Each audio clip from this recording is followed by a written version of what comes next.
Hello hi welcome back to my channel. చాలా రోజుల తర్వాత ఒక మంచి రెసిపీతో నోట్లో అలా వేసుకుంటే వెన్నలా కరిగిపోయే ఎమ్మీ డెజర్ట్ అన్నమాట, కస్టర్డ్ డిలైట్. దీనికి కావాల్సినవి bread slices, dry fruits and custard powder. ఇదొక్కటే మీరు పర్చేస్ చేసుకోవాలి. అండ్ గీ అన్నమాట. గీ అందరిలో ఉంటుంది కదా, గీ ఎక్కువ అక్కర్లేదు, ఒక 100 grams సరిపోతుంది. ఈచ్ బ్రెడ్ స్లైస్ ని 4 pieces గా చిన్న చిన్న క్యూబ్స్ గా కట్ చేసుకొని ఫ్రిడ్జ్ లో ఒక ½ hour పెట్టుకోండి. ఆ ఎడ్జెస్ రిమూవ్ చేయక్కర్లేదు. ఫ్రిడ్జ్ లో పెట్టుకోవడం వల్ల ముక్క గట్టిపడి మనం పాకంలో వేసినప్పుడు చెదిరిపోకుండా ఉంటుంది. ఇప్పుడు ఒక స్టవ్ మీద 1/2 లీటర్ పాలు, ఇంకో స్టవ్ మీద 1.5 cup షుగర్ తీసుకొని 2 cups ఆఫ్ వాటర్ పోసుకొని కొంచెం జిగురు వచ్చేదాకా ఉంచుకుంటే చాలు. అండ్ 4 యాలక్కాయలు మెత్తగా దంచి పెట్టుకోండి.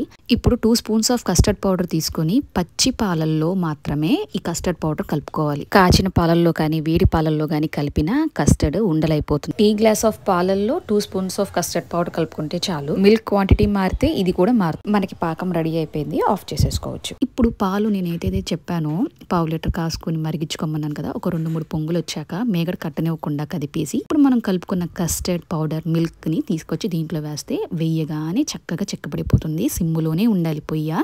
ఒక 1 minute ఉండి ఆఫ్ చేసేసుకోవచ్చు. ఇప్పుడు ఇందక్కడ ఫ్రిజర్ లో పెట్టుకున్నాం కదా, ఇప్పుడు ఇవి తీసి చూస్తే ఇలాగా గట్టిగా అయిపోతాయి. So they are ready to fry అనమాట. ఇప్పుడు మనకి కావాల్సిన డ్రై ఫ్రూట్స్ ఇలా సన్నగా చాప్ చేసుకొని ఆఫ్ చేసేసిన కస్టర్డ్ దాంట్లో వేసేసుకొని and 1 spoon of elaichi powder కూడా యాడ్ చేసుకోండి. పాకంలో ఇంకొక స్పూన్ ఆఫ్ ఇలాచీ పౌడర్ వేసుకోవాలి. అండ్ ఇప్పుడు ఏ ఫ్లేవర్ లేని ఆయిల్లో ఈ బ్రెడ్ పీసెస్ ని గోల్డెన్ కలర్ వచ్చే వరకు ఫ్రై చేసుకోవాలి. ఏ ఫ్లేవర్ లేని ఆయిల్ ఎందుకు చెప్పానంటే సన్ఫ్లవర్ ఆయిల్ మాత్రమే యూస్ చేయాలి. ఇలా కాకుండా వేరుశనగ నూనె కానీ రైస్ బ్రాండ్ ఆయిల్ కానీ అవి ఏవైనా యూస్ చేసి ఆ బ్రెడ్ పీసెస్ స్మెల్ వస్తాయి. ఇక్కడ నేను ఇంకా అవసరమైన డ్రై ఫ్రూట్స్ కూడా యాడ్ చేస్తున్నాను. ఇంకా మీకు కావాలంటే పిస్తా, రోజ్ పెటల్స్ కూడా యాడ్ చేసుకోవచ్చు. ఇది సిమ్ లో పెట్టుకుని ఫ్రై చేసుకోవాలి, లేదంటే ఎక్కువ మాడిపోతాయి అనమాట.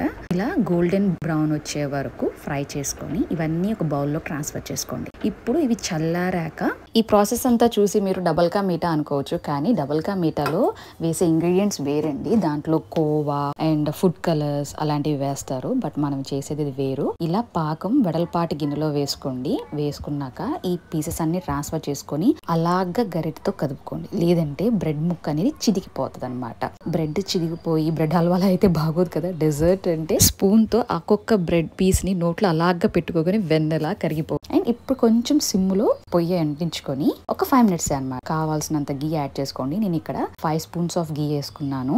ఇప్పుడు ఇంకొన్ని డ్రై ఫ్రూట్స్ మనము నెయ్యిలో వేపుకున్నవి దీని మీద గార్నిష్ చేసి ఒకసారి మెల్లగా ప్యాన్ కదుపుకోండి. ఇప్పుడు మనం పక్కన పెట్టుకున్న కాచి ఉంచిన కస్టర్డ్ మిల్క్ ఉంది కదా, అది దీంట్లోకి కొంచెం కొంచెంగా పోసుకుంటూ మొత్తం స్ప్రెడ్ అయ్యేలాగా, అంటే ముక్క మొత్తం దాంట్లో మునిగేలాగా ఈక్వల్ గా స్ప్రెడ్ చేసుకోండి. ఇది జ్యూసీనెస్ తినేటప్పుడు మీకు టేస్ట్ బాగా తెలుస్తుంది. అండ్ ఖచ్చితంగా మీరు ఈ డెజర్ట్ తిన్నారంటే లైఫ్ లో మర్చిపోరు. అంత టేస్టీ క్రీమీగా ఉంటుంది. ఇంకా అడిషనల్ గా కావాలనుకుంటే మీకు కావాల్సిన డ్రై ఫ్రూట్స్ మళ్ళీ గార్నిష్ చేసుకోండి. అండ్ ఇప్పుడు ఒక బౌల్లోకి ట్రాన్స్ఫర్ చేసుకొని దీన్ని ఫ్రీజర్ లో పెట్టుకొని ఒక 1 hour తర్వాత తింటే మాత్రం నెక్స్ట్ లెవెల్ ఉంటుంది. ఖచ్చితంగా ట్రై చేయండి.